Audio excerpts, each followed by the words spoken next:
برقرار ہیں، جس گھر میں ماں باپ ہیں اس گھر کی عزتیں برقرار ہیں۔ اس لیے آج کوئی کسی کے لیے دعا کرنے کے لیے نہیں بیٹھا ہے۔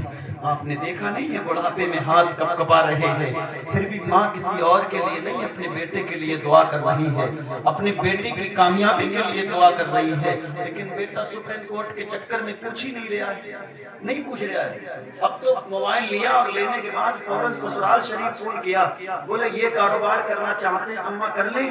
بولے اماں اتنی تو نے محبت ہم سے نہیں کری جتنی میری ساس مجھ سے محبت کرتی ہے۔ ارے اس بات کو کیوں بھول جاتے ہو؟ ساس کی محبت چند مہینے کی ہوتی ہے، حقیقی ماں ہوتی ہے۔ سگی ماں جس کو کہتے ہیں اس کی مثال دنیا میں کوئی پیش نہیں کر سکتا۔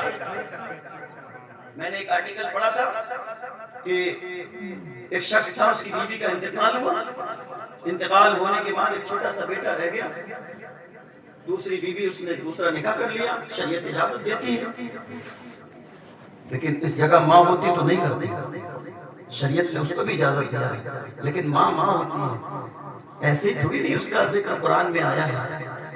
ماں اگر گھر میں نہ ہو نا تو سمجھ لو پورا گھر سونا سونا لگتا ہے، اور یہاں تو عقل ٹھکانے لگ جاتی ہے کہ ایسا لگتا ہے کوئی چیز اگر ماں کو نا تو یہ لگتا ہے کہ ہر کسی کی چیز پر توجہ صرف اور صرف ماں کی ہوتی ہے۔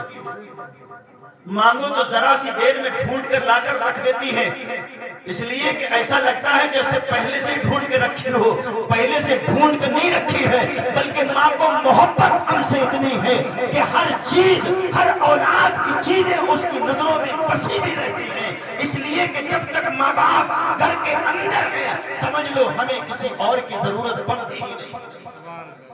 اور ماں اگر 10 دن کے لیے بھی اپنے مائکے چلی جائے نا، ننیال ہماری چلی جائے تو سمجھ